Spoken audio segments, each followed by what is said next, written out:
Hi, my name is Sahil Bijnori and I am running a program The Way to Success।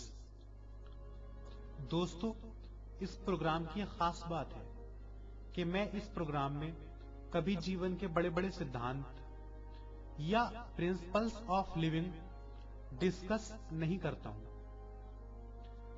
मैं बेशक आपको success के लिए tips दूंगा, लेकिन बगैर कोई भाषण या स्पीच दिए। दोस्तों, मैं हमेशा फन में बिलीव करता हूं और मैं हमेशा चाहता हूं कि मैं लोगों को अगर कुछ सिखाऊं या पढ़ाऊं तो वो भी एक तरह से फनी और एंटरटेनमेंट होना चाहिए। दोस्तों, ज्यादातर लोग सोचते हैं कि सफलता यानी सक्सेस हासिल करने के लिए बहुत कॉम्प्लिकेटेड बुक्स या फिर शास्त्र पढ़ने पड़ेंगे और अपनी लाइफ को बहुत कॉम्प्लिकेटेड बनाना होगा। लेकिन ये सोच मेरे हिसाब से बिल्कुल गलत है। मेरी जिंदगी बहुत आसान है और मैं दूसरों की जिंदगी को भी आसान बनाना चाहता हूँ। इसकी एक बहुत बड़ी वजह है और वजह यह है कि जब आपकी जिंदगी आसान होती है तो आप बिल्कुल खुश और स्ट्रेस फ्री होते हैं। और आपको ये बात बताने की बिल्कुल जरूरत नहीं है कि जब आप खुश और स्ट्रेस फ्री होते हैं तो आप ज्यादा काम कर सकते हैं। मैं एक और बात मानता हूं दोस्तों कि आप अगर कोई ऐसा काम करते हैं जो आपको बहुत पसंद है तो वो काम आप बिना रुके बहुत देर तक फुल एफिशिएंसी के साथ कर सकते हैं। इसलिए दोस्तों, मैं हमेशा लोगों को एडवाइस करता हूं कि आप जब भी अपने लिए कोई कैरियर चुने तो इस बात का पूरा ध्यान रखें। दोस्तों, मैं जब भी कोई काम करता हूं तो अपने आप को स्ट्रेस फ्री रखने के लिए म्यूजिक प्ले कर लेता हूं। यही वजह है कि जब आप मेरी ये रिकॉर्डिंग सुन रहे होंगे तो आपको बैकग्राउंड में म्यूजिक की हल्की आवाज सुनाई दे रही होगी। अब दोस्तों, मैं अपनी बात शुरू करता हूं। मैं आज आपको कोई भाषण या स्पीच देने की बजाय 4 कहानियां छोटी छोटी, ज्यादा बड़ी नहीं, सुनाना चाहूंगा और किस कहानी से हमें क्या शिक्षा मिलती है ये भी मैं आपको साथ साथ बताता रहूंगा। तो आइए शुरू करते हैं। दोस्तों, मेरे काम करने का तरीका यह है कि मैं जिस माहौल में काम करता हूं या काम करना चाहता हूं उस माहौल को मैं बिल्कुल स्ट्रेस फ्री बना लेता हूं। यानी मुझे एक फ्रेंडली माहौल में काम करना बहुत पसंद है। दोस्तों, सबसे पहले मैं आपको ये बता दूं कि दुनिया में 3 तरह के लोग होते हैं। There are 3 types of people in the world. Now the first kind of people who wait for the things to happen. और दोस्तों, दूसरी तरह के जो लोग होते हैं they make the things happen. और तीसरे प्रकार के लोग होते हैं the people who wonder what's happening. अब ये तीनों पर्सनैलिटीज जो हैं वो आपको आगे मैं 3 कहानियों में बताने वाला हूं। अब मैं आपको इन कहानियों के बारे में बताना चाहूंगा। बहुत पुरानी कहानियां हैं या फिर ये कह सकते हैं कि प्राचीन समय की हैं। कहा जाता है कि इन कहानियों को लिखने वाले का नाम था पंडित विष्णु शर्मा। विष्णु शर्मा ने ये स्टोरीज 3 मित्रों को सुनाई थी और इन कहानियों को सुनाने का मकसद ये था कि तीनों अच्छे नागरिक बने।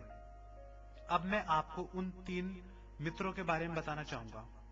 उनमें से एक राजकुमार था जो बहुत चंचल स्वभाव का था और एक जिद्दी बालक था।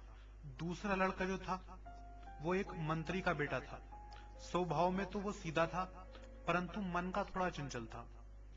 तीसरा लड़का जो था, अब दोस्तों मैं वापस अपने पॉइंट पे लौटता हूं। सबसे पहले मैंने जिस प्रकार के लोगों की बात की वो है who wait for the things to happen. जब मैंने सबसे पहली बार ये लाइन सुनी तो मुझे लगा कि आलसी लोगों के बारे में बात हो रही है जो कुछ करना नहीं चाहते और जो चीजें होने का इंतजार करते हैं। इस प्रकार के लोग मुझे लगता है भाग्य में बहुत ज्यादा विश्वास करते होंगे। लेकिन अगर आप ध्यान से पढ़ोगे या इस पर गौर करोगे तो ये उसका बिल्कुल उलट है। मतलब ये किसी ऐसे व्यक्ति के बारे में बात नहीं हो रही है जो लेजी है या कामचोर है, बल्कि ये ऐसे व्यक्ति के बारे में बात हो रही है जो बिल्कुल प्रेजेंट मोमेंट्स में जीता है और जिंदगी में बहुत खुश रहता है और बिना कल की आशा के निस्वार्थ भाव से कर्म करता है और रिजल्ट की बिल्कुल परवाह नहीं करता। अब इसको एक्सप्लेन करने के लिए मैं आपको एक छोटी सी स्टोरी सुनाता हूं। आप सबने स्टोरी पहले कहीं ना कहीं सुनी होगी या फिर बचपन में स्कूल में पढ़ी होगी। एक कहानी जिसमें खरगोश है और एक शेर है। अब कहानी क्या है? कहानी यह है कि एक बार जंगल में एक शेर था जो जानवरों को मार के खा जाता था, लेकिन वो अक्सर अपनी जरूरत से ज्यादा जानवरों को मार देता था। इससे जंगल के सारे जानवर परेशान होकर एक दिन शेर के पास गए और बोले कि महाराज, आप अपनी जरूरत से ज्यादा जानवरों को मार देते हो, लेकिन अगर हम लोग रोज एक जानवर आपके पास भेजें तो आपकी जो जरूरत है वो भी पूरी हो जाएगी और हम सब जानवर भी जंगल में चैन से रह सकते हैं। अब शेर ने उनकी बात मान ली और रोज एक जानवर उसके पास जाने लगा। अब एक दिन खरगोश की बारी आई।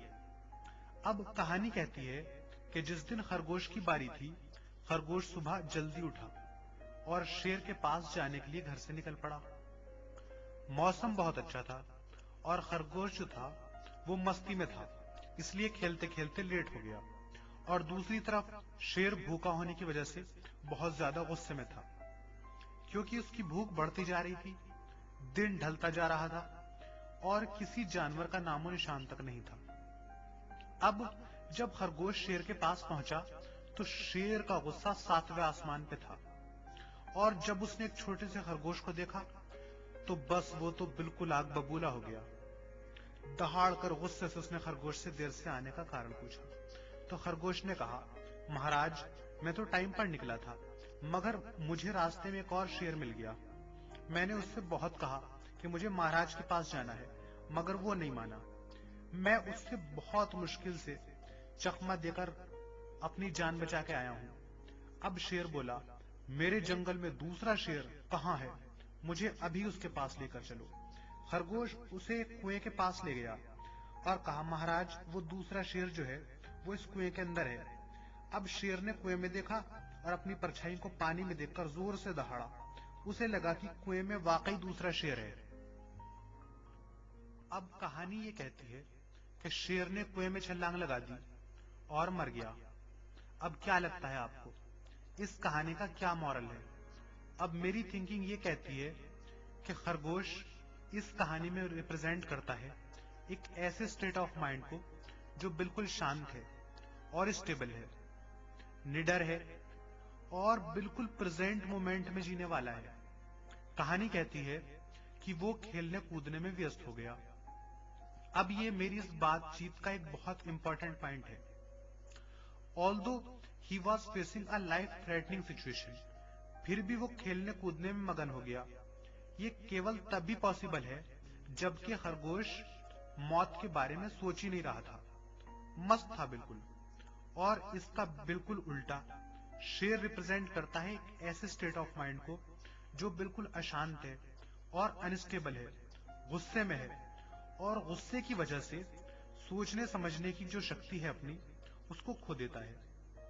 अब ये बिल्कुल बताने की या एक्सप्लेन करने की जरूरत नहीं है कि जब एक शांत, स्टेबल और stress free state of mind का मुकाबला एक अनस्टेबल, अशांत और गुस्से से भरे स्टेट ऑफ माइंड के साथ होगा तो परिणाम क्या होगा।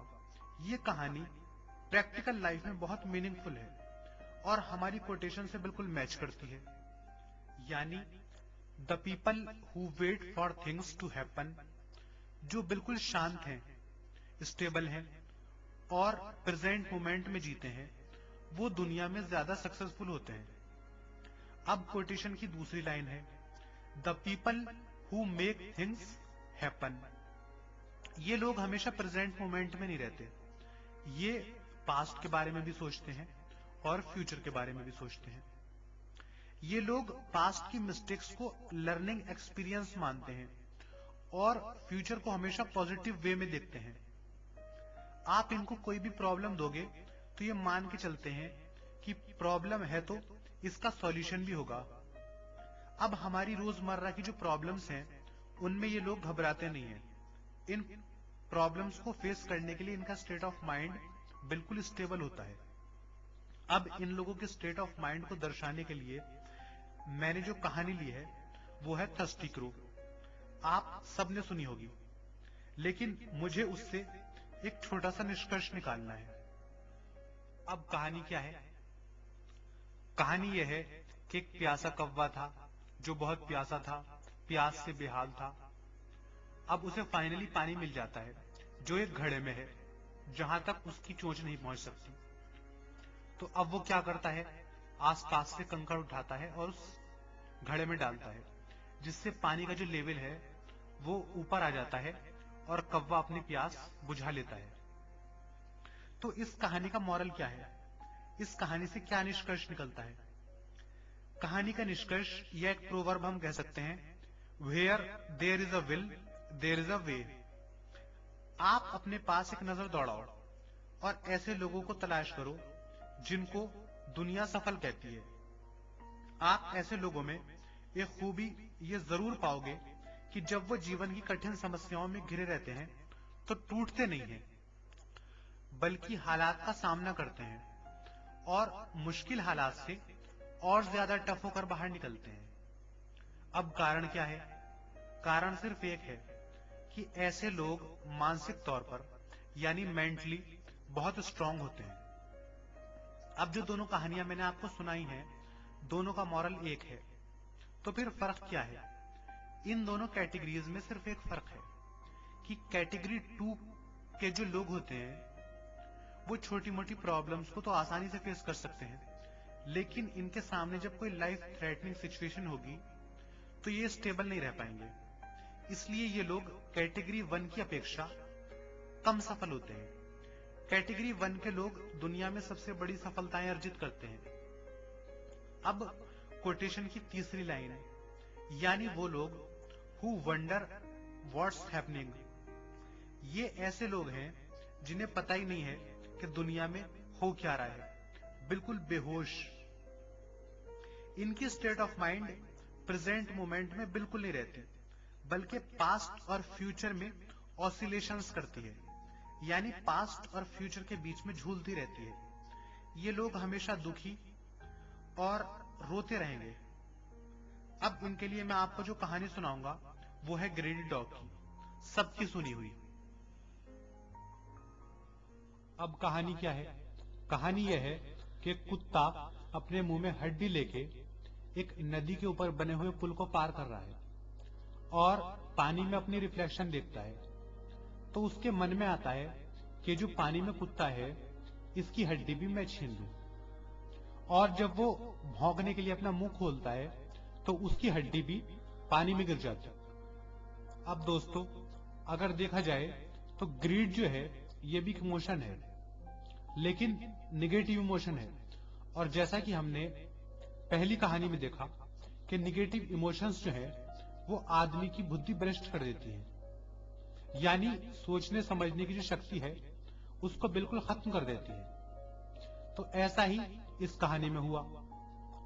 अब दोस्तों, पहली कहानी में जो प्रॉब्लम थी वो लाइफ थ्रेटनिंग थी, लेकिन पॉजिटिव इमोशंस ऑफ माइंड की वजह से वो डिफ्यूज हो गई। दूसरी कहानी में एक रोजमर्रा के जीवन वाली प्रॉब्लम अपॉर्चुनिटी में बदल गई। लेकिन ये तीसरे प्रकार के जो लोग हैं, हु वंडर व्हाट्स हैपनिंग, इन लोगों के सामने अगर देखा जाए तो कोई समस्या नहीं है, लेकिन ये लोग अपनी अनस्टेबल स्टेट ऑफ माइंड की वजह से अपने सामने समस्याएं खड़ी कर लेते हैं। अब अगर देखा जाए तो कुत्ते का समय अच्छा चल रहा है, क्योंकि उसे जो चाहिए यानी हड्डी वो उसके पास है, लेकिन अपने अनस्टेबल स्टेट ऑफ माइंड की वजह से उसने अपने हाथ आई अपॉर्चुनिटी को खो दिया। अगर आपका माइंड स्टेबल नहीं है और आप मेंटली और इमोशनली शांत नहीं है तो ऐसा ही होगा। अब सवाल यह है कि ऐसे लोग हाथ में आई हुई अपॉर्चुनिटी खोने के बाद क्या करते हैं? जाहिर सी बात है, रोते हैं और जिस स्टेट में वो अपनी गलती से पहुंचे हैं उसके लिए दूसरों को ब्लेम करते हैं। और ये बात सच है कि इस दुनिया में अधिकतर लोग इसी श्रेणी में आते हैं। इन 3 कहानियों को सुनाने का मेरा मकसद ये बताना था कि जिंदगी में आप क्या हासिल करते हैं ये इस बात पर डिपेंड करता है कि आप किस स्टेट ऑफ माइंड के साथ जीते हैं। लेकिन दोस्तों, वास्तव में किसी व्यक्ति के लिए किसी एक स्टेट ऑफ माइंड में बहुत समय तक बने रहना बहुत मुश्किल है। मेरे हिसाब से हर एक व्यक्ति अच्छी और बुरी मानसिक अवस्थाओं के बीच में एक पेंडुलम की तरह घूमता है। अगर आप किसी अच्छे अनुभव से गुजर रहे हैं तो आप पॉजिटिव स्टेट ऑफ माइंड में पहुंच जाते हैं, जैसे अच्छे मार्क्स आना, या फिर आपकी लॉटरी निकलना, या फिर आपका खोया हुआ पर्स मिल जाना। अगर आप किसी बुरे अनुभव से गुजर रहे हैं तो आप निगेटिव स्टेट ऑफ माइंड में पहुंच जाते हैं, जैसे एग्जाम में फेल हो जाना, या फिर आपका पर्स या स्कूटर चोरी हो जाना। सक्सेस इस बात पर डिपेंड करती है कि आप किस स्टेट ऑफ माइंड में ज्यादा बने रहते हैं।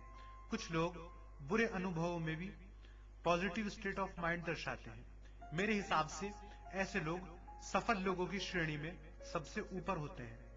कुछ लोग अच्छे अनुभवों में भी निगेटिव स्टेट ऑफ माइंड दर्शाते हैं। ऐसे लोगों की सफलता तब तक पॉसिबल नहीं है जब तक कि वो अपना एटीट्यूड टुवर्ड्स लाइफ यानी जीवन के प्रति नजरिया न चेंज कर लें।